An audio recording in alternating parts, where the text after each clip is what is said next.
Good evening. This is your host, Dan Zupansky, for the program True Murder, the most shocking killers in true crime history and the authors that have written about them. My program tonight was going to be with Linda Rosenkrantz, and she was going to be discussing her book, Ripper. However, I got a call today from her, and she had to cancel, and we've rescheduled the interview for April 28th, so that's in 2 weeks. Linda Rosenkrantz will be talking about her book, Ripper. I've taken this opportunity this evening because it's really hard to book anyone else, and it really is an opportune time because my book, my first book, my true crime nonfiction book, Trophy Kill, the Shall We Dance Murder, the Trial and Revelations of a Psychopathic Killer, was to be released today on the 15th, and however, there's been a delay at the printers, and it will be released, however, on Friday. However, if you were to go to my website, trophykill.tv, or the publisher's website, Prohypticon Publishing in Toronto, you are able to advance order the book and save $2 or $3 as a result of this. So you can go to trophykill.tv for the book if you'd like. And what I'm going to do tonight is talk about the book, and I'm going to open the lines so that if anybody would like to call and talk about this, I have had a video out posted on YouTube, again, directing people to the website trophykill.tv since May of 2008 for a couple of years. So we've been doing some advance promotion of this book for quite a while. Let me just introduce the story for those people that do not know. I had done an earlier program concerning this book, but this will be a little bit different. We get people to call in and ask questions specifically about the book, things that they are interested in knowing about specifically. On July 1st, 2003, the Miramax movie Shall We Dance, starring Jennifer Lopez, Susan Sarandon, and Richard Gere, was being filmed in Winnipeg. The next day, Sidney Tierhuis walked into a police station claiming that he had awoken from a drunken blackout to discover a man dead in the bathtub. He maintained he had no memory of the killing. Police discovered the victim cut into 8 pieces, decapitated, disemboweled, sawn in half with all of the internal organs missing.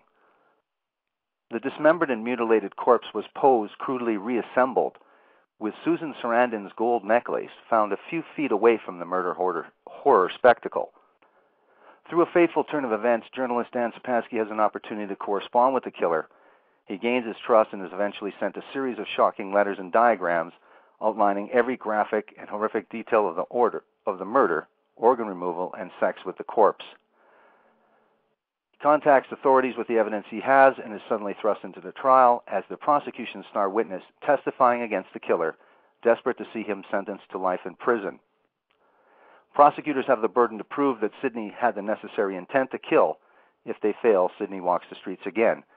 Discover the incredible role that Susan Sarandon's stolen necklace had in the motive for one of the most horrifying murders of all time. Trophy Kill, the Shall We Dance Murder, the Trial and Revelations of a Psychopathic Killer.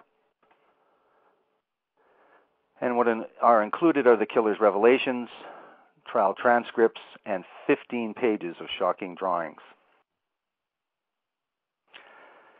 So what we're going to do is go to our caller now and see who we have and see what this person is interested in knowing about this I have to say, if I have to say myself, a very, very interesting and incredible story. Yes, caller, good evening and welcome to the program. Hi, my name is John. How are you doing, Mr. Zupansky? Oh, very good, thank you. First off, I just want to say I found out about your book from a cool video I saw on YouTube a few months ago, and I visited your website. A few questions. First of all, it must be nice, or this isn't a question, but first of all, it must be nice to have a big budget, very nice video. And is there a documentary about the trial? Well, that's a good question. There is a planned, and always was a planned, accompanying documentary about the trial, about the case itself, and we just want to make it simply call it Trophy Kill as well. That documentary is still not finished, but we've taken the footage from the planned documentary and the video that you saw, like I said at the opening of the show, we posted that on YouTube a couple years ago and on my website as well, trophyguild.tv.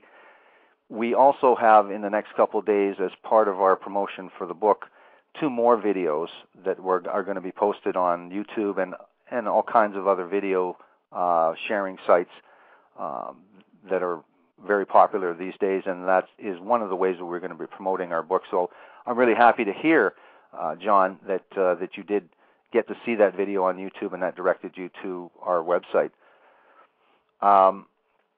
What else would you like to know about the book? I also wanted to know why call the book Trophy Kill, and who came up with the title? Well, the book, the killer himself, Sidney Tierhuis, wanted the book to be called Trophy Kill, and the reason why I picked Trophy Kill wasn't necessarily because he wanted that title, but the most important reason was that it's the most appropriate title for the book, and I don't want to give everything away, but if people were to know what a trophy kill is, and I think most people do know what the definition of a trophy kill is, a controlled kill, it does refer to hunters that pay to go somewhere and hunt game and then are guaranteed that they are going to get this, what they call trophy kill. Like I said, it's the most appropriate title for the book, and it just so happens that it is the title that the killer actually wanted for the book itself.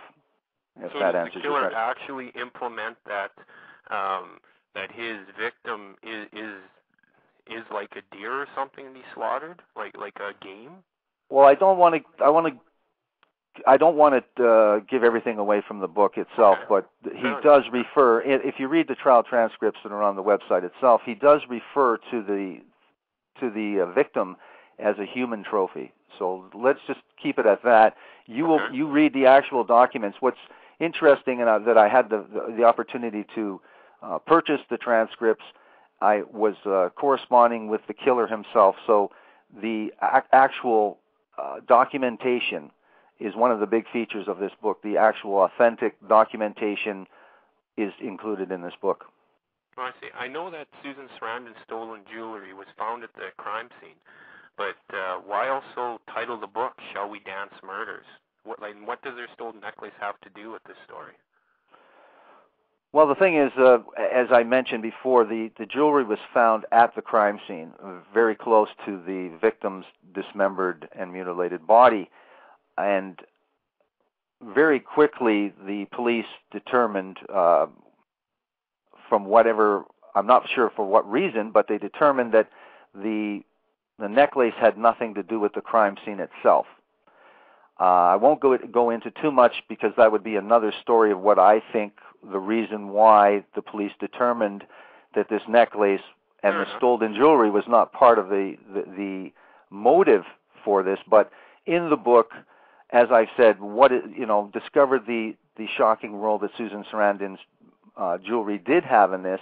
And I will just tell you that you're going to have to read the book if you really want to find that out. It's a little too involved what it's about, but definitely Susan Sarandon's stolen jewelry is involved in the motive for this killing, despite what the police determined very, very early on. And I won't go into it too much more, but I'm telling you that there is a very good reason why the jewelry was stolen, and it is a very interesting story how the jewelry becomes involved or is involved directly with the motive for this killing itself. Interesting. And how did you get involved with this case? I got involved with this case. A gentleman that I know called me from a remand center awaiting some charges. And I wouldn't say that we were close friends, but we were associates. And I had met him originally in Thunder Bay. We went to high school together. So this is many years later. He had moved to Winnipeg. I had relocated to Winnipeg in 1994. He had relocated, I think, a few years before. So we bumped into each other a few times, and he had visited at my home. And shortly after that, he called me from the remand center and said, listen, I've been in some trouble. These charges they aren't going to stick, and they didn't stick. They were charges that were eventually dropped. But the reason why he asked me to call him was because I guess that's it's a lonely time being incarcerated. I don't know, but I was good enough to at least correspond with him. A few months after our correspondence began, he'd give me a call maybe once a week or so, and he asked me who was in the same jail range as he was. I had no idea. He mentioned the name Sidney Tierhuis. The name didn't click immediately. The murder itself had occurred in July, and I was speaking to my friend on the telephone about his cellmate, or his now roommate here, Sidney Tierhuis, about 6 months later in January. But when he mentioned that this was the person that had cut up the person at the Royal Albert, of course I remembered I had cut out the clippings from the newspaper. I'd been doing a radio show for about 3 years at that time. One of the things I was interested in was the law and some of the things that I had seen that I was opposed to. And so I asked my friend if he could ask Sidney Tierhuis, the killer, if he'd be interested in an interview. And to go back just a little bit, as soon as the killer was arrested, he was granting interviews to the media, particularly the Winnipeg Sun in Winnipeg, and extensive interviews, which, as you may know or not know, it's kind of unusual for somebody to do that. So I recognized this person wanted to talk, and as a result, I thought, well, maybe this would be a really good opportunity to write a book here. And it was more intuition than anything else, but I decided to do that, asked my friend if he could ask Sidney Tierhuis if he was interested, and of course, he was. So that's how I got involved with this case and this story. I understand this murder occurred in Canada, but it sounds like an open and shut case, and I'm sure one day he might be released on parole, but there's no way he'd be able to get parole before he's a very old man, not after admitting to the bizarre killing, coming in, admitting to it, and, Well, the thing is, I think you're living in the U.S., you're not familiar with Canadian law. We do have... It's totally different than... Like this remand, I didn't understand what that was. Things are a little different, but there's no way he'd be eligible for parole, because this guy, with all the heinous,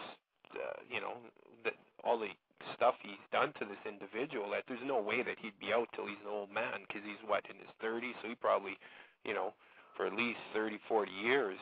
Well, that's not the way it works, pardon me. What happens is that the parole is set... there is no actual life sentences in Canada.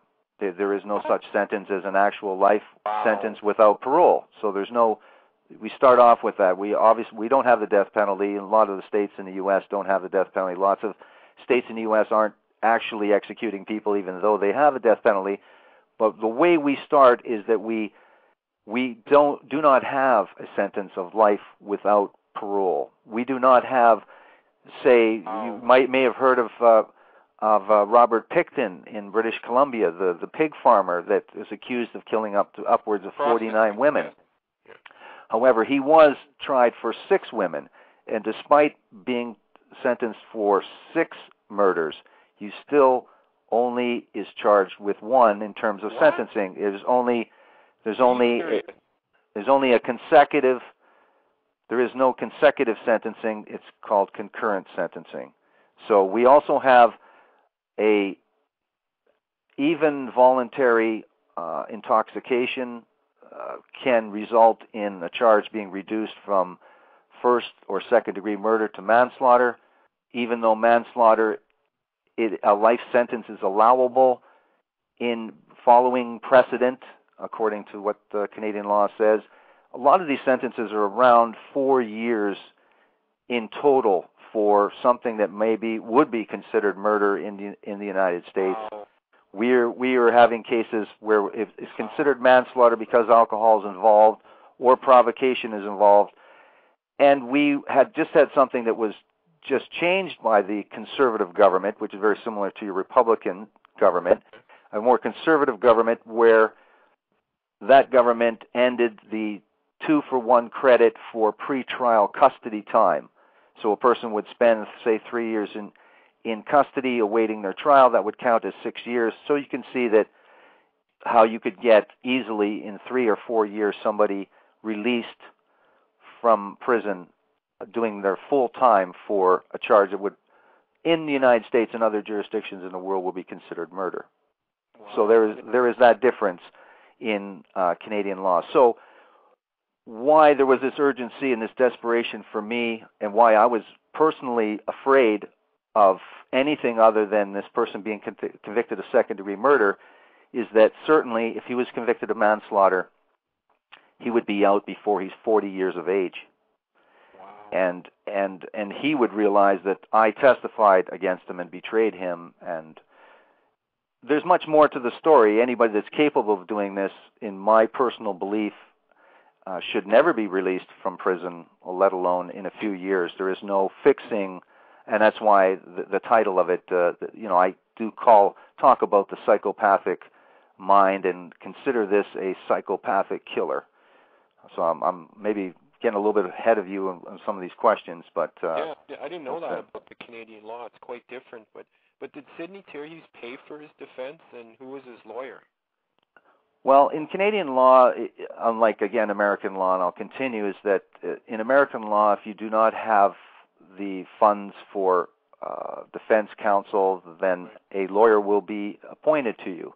Right. And that lawyer that you're appointed doesn't mean you're bound to use that lawyer, but that's the way it works. You do not have your personal choice of whatever lawyer you want, maybe a lawyer in another state. It doesn't quite work that way in the United States of America, where in Canada, the lawyer in this particular case, to show you a really good example, has defended more killers than anybody else in the English-speaking world, and he's almost at 700 cases, which I don't know if you, that sounds like a lot of cases, but it is. To put in perspective, he has conducted the most and been involved with the most murder trials in the English-speaking world, which means there's not many more people that have ever been involved with more murder cases. Now, the government paid for this trial, and many and most murder trials are paid by the government, so it's a little different rule. And this lawyer being that experienced, again, I have a little bit of a problem with a lawyer gaining this much experience on the public tab. And then another part of the story, again, I'm getting a little bit ahead of myself, but the book does talk about what that lawyer will do in his mind, how he defines his obligations as a lawyer, and specifically what I talk about is that under any type of the foundation of the law itself are a couple rules, and one of those rules is that the defense lawyer is not to lie on his client's behalf, nor put his client up on the stand to lie, to perjure himself. Go on, Mr. Zupansky. You're holding out here. You gotta let the cat out of the bag. Who is this lawyer, and give some famous cases he's known for. You can't keep us in suspense until the book comes out. Come on, the public wants to know. Well, the lawyer's name is Greg Brodsky, and Greg Brodsky is a well-known Winnipeg lawyer, but operates in a couple other provinces. And the case he's well known for is battered women syndrome. And that case he spearheaded in Canadian courts. It had been decided in American courts just previous to that. I think the case that people would remember the most about him, especially in America, would be that he was on the defense for Paul Bernardo in his appeal after his murder trial. Carla Homolka, Paul Bernardo, famous Barbie and Ken murder torture couple. Anyway, these guys were. So he defended them. Well, I mean, I don't have any problem with a lawyer defending anyone. Someone has to defend these people, and that's the cornerstone of our judicial system. I think people get that wrong and don't misunderstand my position. It's just the extent, I don't want to get into this dry conversation, but it is, there is a part of the book we'll talk about what his responsibilities are. What I did was, I was a bit sneaky, I got to admit, and I was corresponding with the Greg Brodsky's client for a year. I had all kinds of information. And I was doing my radio show, and I asked Greg Brodsky to come on my radio program to interview him. And like he asked at the trial, he says, well, you were trying to discredit this case. What I was trying to do with the information that I had was just find out what this whole process was. This was an incredible learning experience for me. And so what I wanted to know was how, if you are not to tell a lie and you're not to let your client tell a lie on the stand, then how do you determine the truth? Maybe I'm being really simplistic about it, but that's what I wanted to know. Straightforward to me. Pardon me? That sounds pretty straightforward to me, but there's another title of this book, The Trial and Revelations of a Psychopathic Killer. What did the killer reveal to you, and why would he do that? Well, I don't want to give everything away, but what he did reveal to me was the time of death, the motive, as far as I'm concerned, and I did say my bit in court about that. Interesting. Where the organs were, with the whereabouts of those missing organs, which I thought was very important. It also clearly refuted that he couldn't remember any details of this surgery, basically. He revealed evidence to me that ended up being corroborating physical evidence and other forensic evidence at the trial.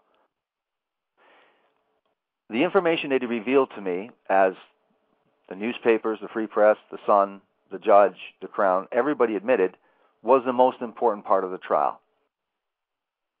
What was it like hearing and reading about all those murder and dismemberment details and all that gory?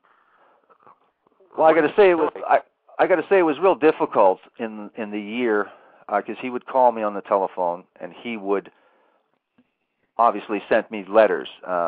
There was some information that he might tell me on the telephone, and I would say, well, you should include that in your next letter. Write that down.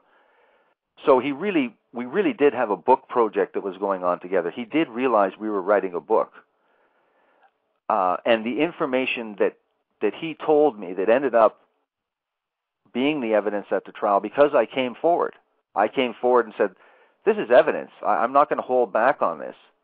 I'm going to bring this evidence to the Crown Attorney, the prosecutor in this trial, because this is evidence. I asked a couple journalists, one journalist that I was very friendly with, and they said, you don't have to go to the prosecution with this evidence till after the preliminary is over. However, when I talked to a law professor from Toronto and a former Crown Attorney, they said, no, you should, you have the moral obligation to bring this stuff forward because it is evidence. Because it speaks to motive and physical evidence like the whereabouts of the organs itself. So what was it like? It was incredible.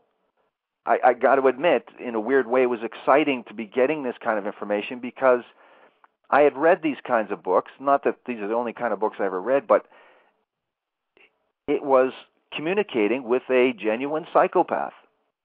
Wow. I mean, slowly but surely he revealed himself to have that kind of mindset where a psychopath will be talking about something very serious and then talk about something that's real insipid, real inconsequential.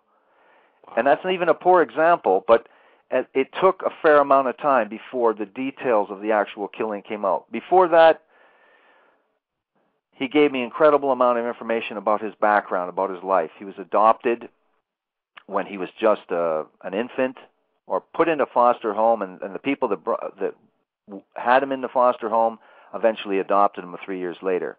But he was an Aboriginal man, a young person, adopted, and brought from a small community of about 350 people where he would have been raised and where his family was. He instead was raised by a family named Tierhuis, which is a Dutch name, and these people are not Aboriginal, and he was raised in the city. 8th biggest city in Canada, Winnipeg is, and he come from this little place like 350 people, a remote reserve. I'm sorry to jump but the question when you mentioned earlier is in the back of my mind. I'm sure a lot of other listeners are curious. What did the killer do with the victim's organs? Well, you're going to have to read the book. You're going to have to read the book. I don't want to give that away, but again, the actual documentation when it refers to what happened is in the book, and it was evidence that was deemed admissible at trial. So that information was there. Many of the letters that talk specifically about the murder, which were quite a few letters, and what the book features is, rather than interspersing those letters throughout the book like many books might have, because they don't have the volume of letters, or for whatever reason, I've decided to put these letters all together and put a special warning on this, because I think a lot of your listeners, I did a program a few weeks ago with Steven Singular, who did a story about BTK.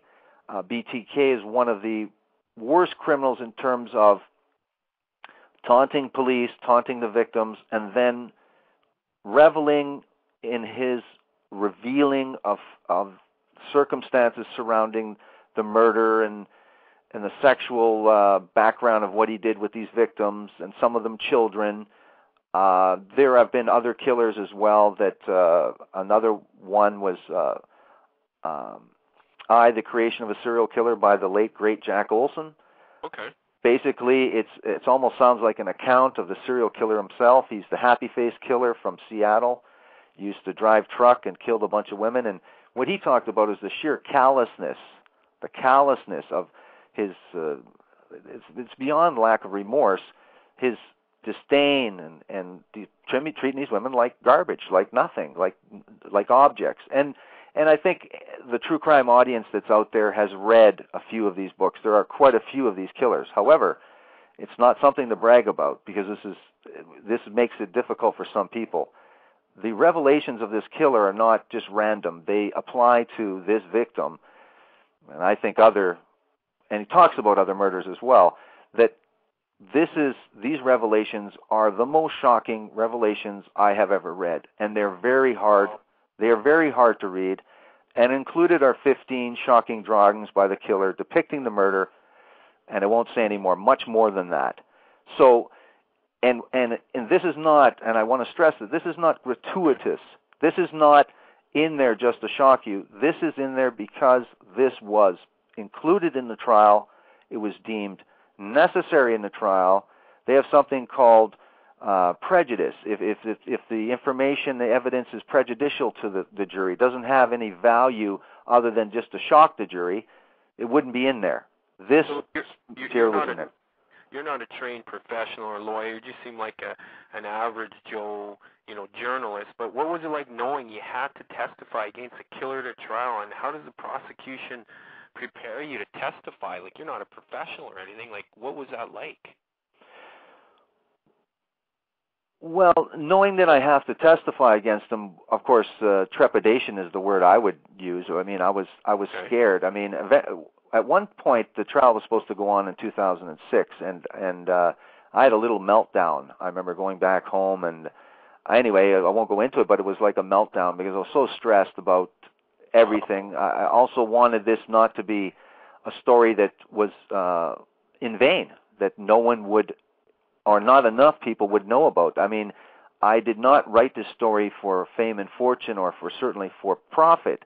This story is an important story to me. So, anticipating testifying against this killer, with everything that was at stake, you got to remember that I was being told by a fair amount of people that he was not going to be convicted of second-degree murder. What? And I realized that I could be involved in hurting this case. And again, I won't go into it. You got to read the book. There's an incredible amount of, but the thing is that how they prepared me is another part of the case. I don't think they really did. They spoke to me a couple times, but again, I was feeling all this trepidation and fear. Wow. And the prosecutor treated me like, it's hard to describe, and that's why I include the conversations verbatim in the book, because it's hard to describe right now when you ask me. it's something that you need to read for yourself, and you tell me exactly what was going on there. But I can tell you personally that maybe that's not their job, but I didn't feel that secure before this trial. The thing that made me feel the most secure is that I had advice, really good advice, from a friend of a friend who happens to be a Crown attorney in Thunder Bay, and gave me the background on how a murder trial really works. Wow. And how a defense lawyer may go about trying to discredit me or trying to question me, trying to cross-examine me. So I think it just having that help, that, you know, it really made me feel a little bit more confident before I went to trial about the case itself. Wow. I can just say that. But what was it like to be questioned on the witness stand? What was the experience like? And would you say it would be more questioned or interrogated? Well, it's not an interrogation. I wasn't being interrogated. You know, an interrogation is what the killer would have went through. A cross-examination is, for people that don't know, I mean, if you watch Law and Order, there are times, and they do show many lawyers, that will push the envelope, or their sense of what's ethically allowable is different than someone else. So everybody has seen that, I think, on at least on Law and Order, one of the more popular shows. The thing is that were they trying to discredit you on the stand, and what did it feel like? Well, the thing is, once I was on the stand for about 45 minutes, I thought that the defense lawyer wasn't as prepared as I thought he may have been. So it seemed like instead of the slickness of Law and Order, where it's very, I would say, what's the word? I mean, what I would say is that it feels very calculated on TV. Obviously, they've written a script. In real life, there are no oppositions.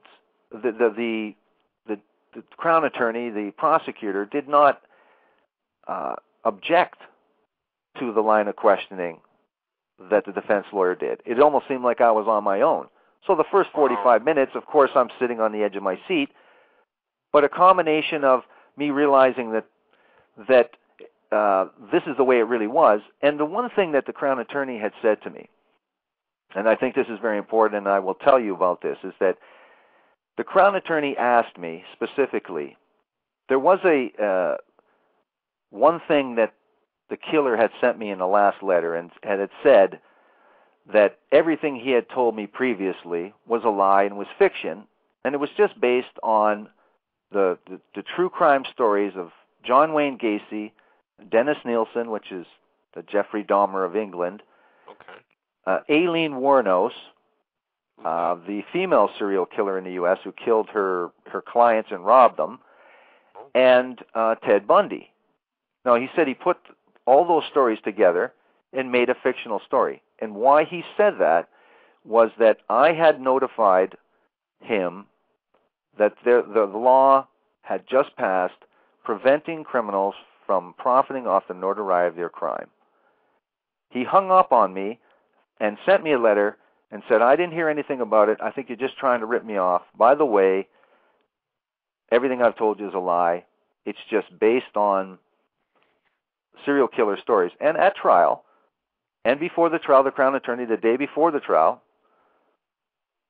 when I saw her, one day before the trial, she asked me, pardon me? Didn't Sidney also say that he totally blacked out and he couldn't remember anything, but yet he gave you, what did you say, 10, 15 pages of gratuitous violence of these acts that he drew out? Well, of course, that's the thing. I mean, like I mentioned that. Of course, most of the information clearly refutes that he had a blackout at all. But that's not really, that doesn't really describe the revelations. Because that would be easy to say, okay, he doesn't remember it.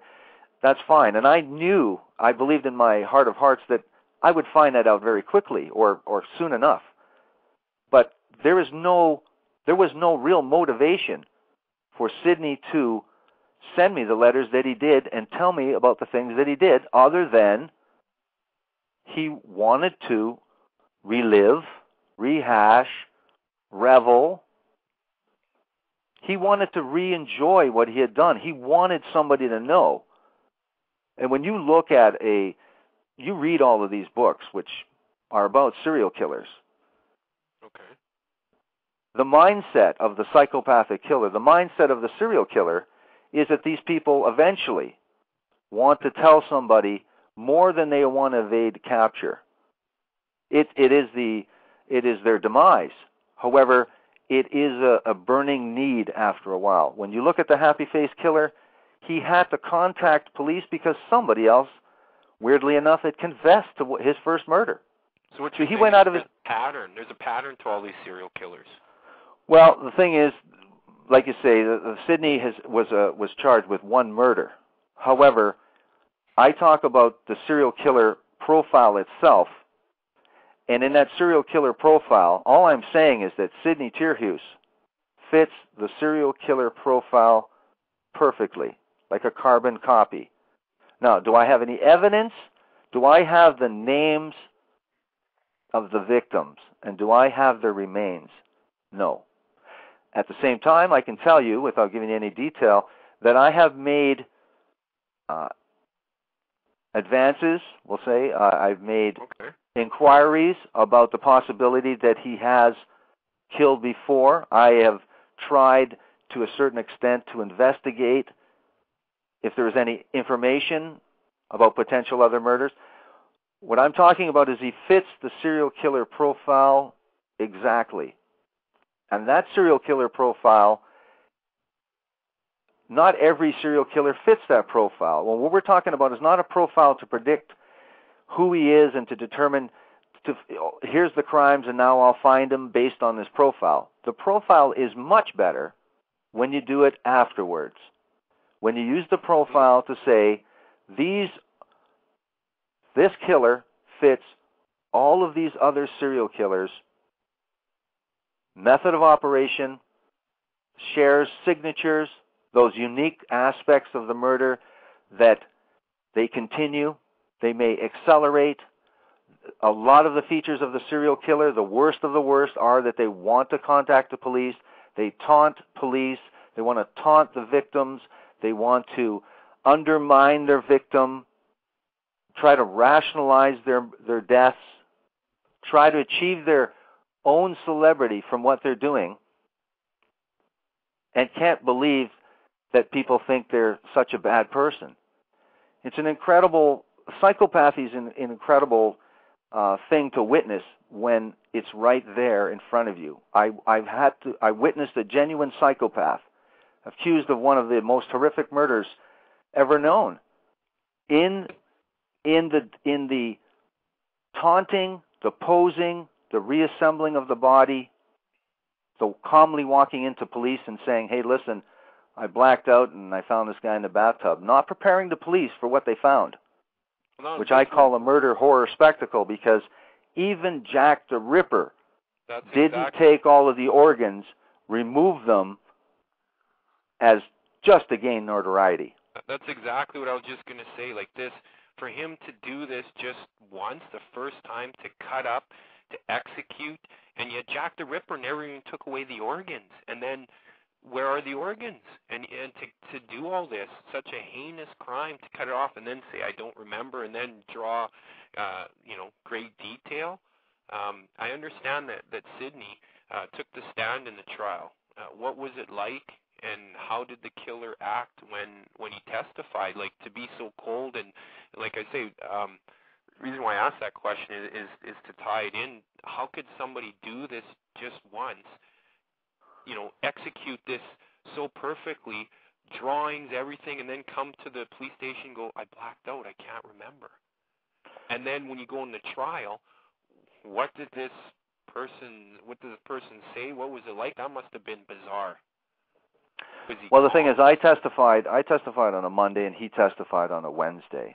And on the Wednesday, his lawyer starts off by examining. It's called a direct examination, where he asked him questions, the equivalent of not very hard questions. He talked about his life growing up, and of course, Sidney talked about, not of course, but I guess you don't know, but he talked about being abused by his stepbrother or his adopted brother, and being also having some kind of sexual relationship with his mother. And then he talked about, which of course I didn't know and the prosecution didn't know, he was charged for exposing himself to a paper boy, 2 charges. So that's the only criminal charges he had. And then he went on and tried to create a story about how he had always been blacking out, and when he blacked out he would find himself somewhere else and not remember any details. And of course this blacking out phenomena started when he was really young. And so he was trying to build that up by his lawyer asking him questions. And again, I mean, they were faced with an incredible task. Not only does he admit to the killing, they just are trying to say that alcohol, because he was impaired from alcohol, that he didn't have the intent to kill. Also, at the same time, they have to defend against the letters that clearly talked about his enjoyment of the killing and how he did remember everything. And so of course, they have a very, very uphill battle. So the direct examination basically starts creating some stories about what happened that day. It's a fairly involved few-hour procedure. The really interesting thing is when the Crown Attorney, the prosecutor, gets to question him, because it's very unusual, American law, Canadian law, anywhere law, that the defendant goes up on the stand to defend himself, especially in a case like this. However, it seemed like he had not much to lose, and it is his prerogative to go up on the stand if he wants to. Whether his lawyer disagrees with it or not, his lawyer can disavow himself from the case, or revoke, or anyway, he doesn't have to participate in the case. If Sidney Tierhuis wants to take the stand, he can take the stand. Did you think that Sidney would take this witness stand, and why? Yeah, I did, because again, it fits the psychopathy of a killer, the psychopathic killer. It fits the serial killer profile perfectly. Of course he's going to want to take the stand. This is the culmination of his ultimate fantasy. He wants to be famous. Of course he wants to take the stand. I predicted it. I predicted it long, long before I knew he would want to take the stand. And he did take the stand. The only thing that I was wrong is that I thought he would use it as his real soapbox, that he'd get up there and interrupt the court or threaten me or make a big speech. I was almost certain that something would happen. The biggest outburst he did do was he called I think he called the assistant Crown Attorney a bitch and gave her the finger. And he said to the police officer, the arresting police officer said, "I will not tolerate this effing lies on the stand." Well, that's it. So I was wrong in that he didn't really perform, but the thing is that it was subtle because the papers didn't pick up on it. Anybody that picks up the book will read this in the transcripts that are included. And his testimony is included almost completely. My testimony is included almost completely. Why? Not because I'm lazy. It's incredible testimony. What would you say was the key to the trial? Was it his? Well, his words were used to convict him. So everything he wrote to me, which coincidentally or incidentally, he wanted this material to be released after the trial. He's not a stupid man. He's an intelligent man, but it doesn't mean he isn't foolish. It doesn't mean he isn't delusional to a certain extent. So he wanted all this information to come out. When he was on the stand, he looked more relaxed than anybody else in that courtroom, I swear to God. He looked so nonchalant. When he was being questioned, I'm just going to go back a little bit. When he was questioned on the stand, the Crown Attorney asked him, "You consider this guy just a piece of meat?" And he said, "Well, I suppose so." "Well, what do you mean? Don't suppose." Wow. "Did you?" "Yes." "He was disposable to you?" "Yes." So something to that extent. I could get the quotes, but I mean, to that extent, what he admits in his testimony is incredible. And did the killer have any say about other murders? Any hinting of maybe this wasn't the first one he did, or was this lover piece, like you said, piece of meat, lover thing, his trophy, his altar, his god? What? He talked about very early on. He sent me a letter about. I asked him, "Can you send me a letter about when you were first questioned by police?" And he was first questioned by police. He said to me that they had asked him about other murders, similar murders, especially apparently a young man who ended up in a bathtub in similar condition to this person. And I thought, wow, that's incredible. I would have never heard about that. However, he does talk about these other murders, and he does talk about how the cops asked him, to do the right thing, and you put this guy through a lot of misery and his family, maybe do the right thing, think about it. They left the room and came back, and he said his mind was a blank. But they accused him of killing all these young men as they continued to question him. Later in the book and later on in our correspondence, he sends me a letter and poses the question if I think he's a serial killer, and which serial killer he most closely resembles. So I won't go into any more of that, but I think that might pique your interest. And I do have a chapter in the book called Serial Killing, and an interview with a gentleman named Robert K. Ressler, which, for anybody who's been reading true crime for any time, Robert K. Ressler, John Douglas, these guys are the serial killer profilers, the pioneers of this profiling science, we'll say. And how they did this is that Robert K. Ressler and a couple other associates, and John Douglas, but especially Robert K. Ressler, went and interviewed the most notorious serial killers in the world, which just happened to be in the U.S., Gacy, Bundy, Manson, Berkowitz, Ramirez, all of these guys, the worst of the worst, were interviewed extensively. And there is where the serial killer profiles were created.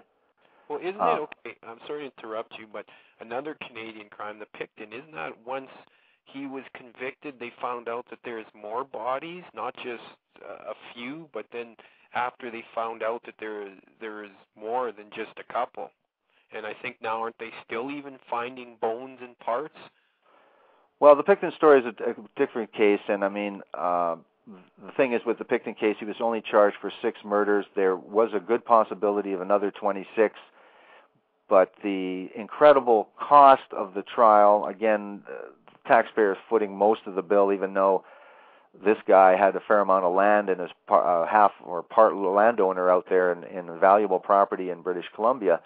However, the incredible length of the trial and incredible cost, and again, if you have a concurrent sentencing, you can imagine the length, the time, and the incredible cost to little effect to have 26 separate murder cases. In fact, the 6 murders right now, they're still considering whether the judge may have instructed the jury improperly, and there still is some threat. There's still some threat of doing it all again, having another trial. Wow. So, what my question was, the correlation with the Sydney case is, you had the trial, he's been convicted, but maybe now as you go back and you start researching more, that you're going to find out that this isn't the first time, that there is more out there that he has done. Well, the thing is, it's much easier to say and speculate, and again, if he fits the serial killer profile, it's still, we don't have any other bodies. So the only thing that can possibly happen is that, Sydney at some point, for some reason, may admit to other murders, realizing that the sentence he did get was 25 years to a potential life sentence, 25 years before he's eligible for parole. Now, I don't know. Certainly, there's a real good possibility he's going to be let out in 20 years. I mean, it doesn't mean he will, but there is a possibility that he'll be out in 20 years. I'm going to be at the parole hearing. I'm going to apply for intervener status. I'm going to try to show the parole board. I'm going to try to use the pressure with the media at that time to reignite the story or to remind people of what the crime that he was convicted of and what he went on and did say in those letters, which was deemed truthful by the judge. These, regardless of what he says about the 4 serial killer stories, and the Crown Attorney asked me specifically, she said, is there anything to these 4 serial killer stories like he says? I said, no. I said, the only thing that they have in common is that Dennis Nielsen and John Wayne Gacy and Sidney Tierhuis are bisexual or homosexual. That's about it. And they dismembered their victims.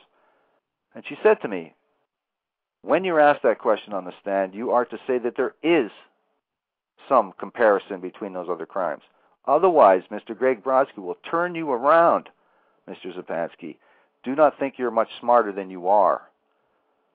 Wow. Now, I didn't listen to her, and when I was asked the question, I had a whole involved thing that I was going to say, but I just said nonsense. I said, he asked me a couple times. I just said, no, that's nonsense. Yeah. Because it is nonsense. I have those books. I've done some of those interviews. I've interviewed Sue Russell, the author of the Aileen Wuornos story, Lethal Intent. It's ridiculous, especially comparing that story. But even the other stories, there is nothing from those stories that could have been included or was included at all in the story that Sidney Tierhuis gave me about this particular murder. There is nothing. Well, the appeal... Pardon me? All this information, this would make a great movie or a documentary, almost kind of like Brokeback Mountain meets Jack the Ripper. It's quite a... I tell you, it's just unbelievable, and to know that this guy could be out on parole, you'd think that guys like this, they would take the key and throw it away, lock the door and throw away the key. Well, that's one of the things. It's very simplistic, but I am not. I think the Canadian judicial system has some very good things that the government has changed in the last few years. We do not have the throw away the key type mentality or the 3 strikes and you're out. I won't get into that too much, but okay. The thing is that I am very concerned with is that there is no actual life sentence. We just had a case where a person that was deemed not criminally responsible, insane, killed a person on a bus, decapitated him. There was some cannibalism. You've heard of this case. It was a Greyhound bus about a year and a half ago. Incredible case, and the psychiatrists are talking about, with medication, letting this person out in about 5 years. And of course, the family, the mother of this gentleman, Tim McLean, is outraged. She can't believe that they would talk like this. And then we have, like I say, the case of people, what anyone in their right mind would call a murder. Of course, there are certain times in court where there has to be plea bargains made, deals made because of the difficulty for various reasons, no witnesses, uncooperative witnesses. But we're talking about routine, where it seems that murder is manslaughter. It becomes less and far less time. Like, would you think, because of this case, it's 2 Aboriginal males, do you think if it was an Aboriginal male and an 18-year-old white blonde girl that was decapitated and all that, do you think that... Well, I know what you're saying. Of course I know what you're saying, and I agree with you, but that is the nature. I've asked many people this question too. That's the way the public acts. When it's a prostitute, of course, and I hate even calling the person by... referring to them by their occupation, and it's not even their occupation. It's their unfortunate position to be in is a prostitute.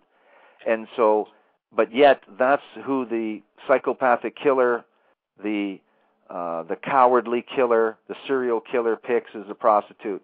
This gentleman was referred to at the trial as a homeless alcoholic.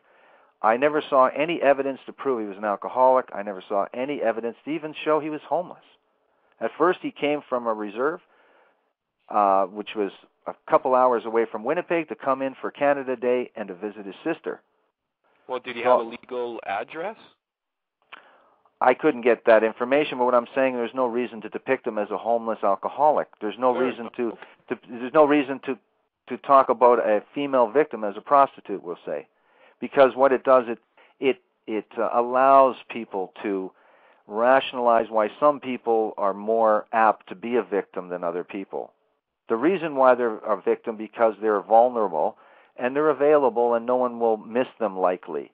This gentleman here, like you say, you make the point, well, if it would have been an 18-year-old white woman with no criminal record from a good, upstanding, high-profile family, yes, you would have a completely different case, you'd have a completely different story, you'd have a completely different reaction to this victim.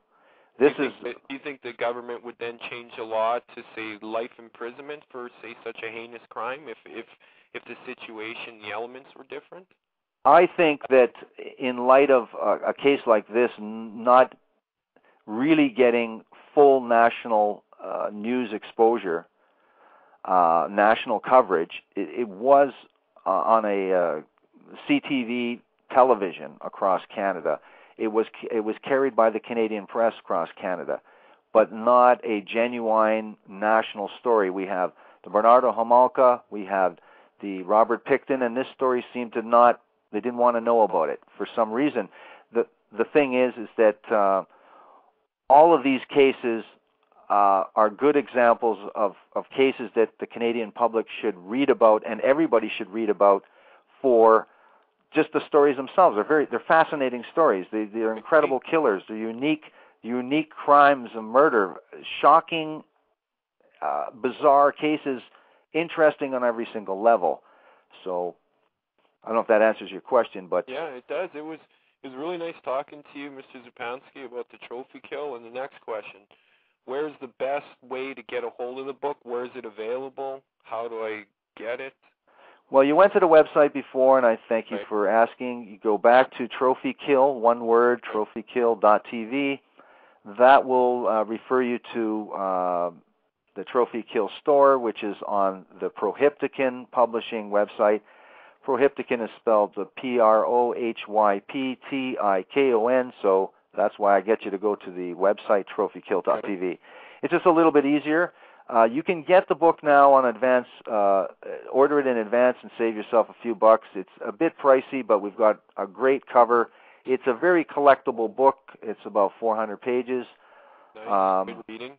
And it's been great that you spent this time asking me these questions. I'm sure you didn't plan on being on the show all night, but I really appreciate you showing your interest in this, John, and I want to thank you very much. Like I say, go to trophykill.tv, and you can get yourself an advanced copy of this. Watch for the videos. Again, we'll probably label them Trophy Kill again. Why not? 2 more videos, very interesting, one based on CTV news footage, and another one is particularly scary that at first will only be on the website. The actual words of Sidney Tierhuis and his actual drawings, but again, produced by the same documentary group that did the last video.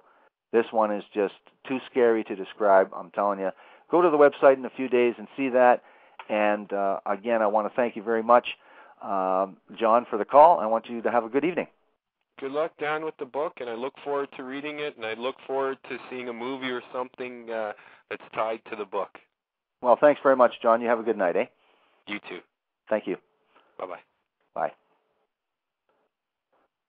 You've been listening to the program True Murder, the most shocking killers in true crime history, and the authors that have written about them. Join me next week for Sheila Johnson with the book Bloodlust. And like I said, the interview for tonight with Linda Rosenkrantz and Ripper will be rescheduled for April 28th, same time, Wednesday, 8 o'clock. Have yourself a good evening.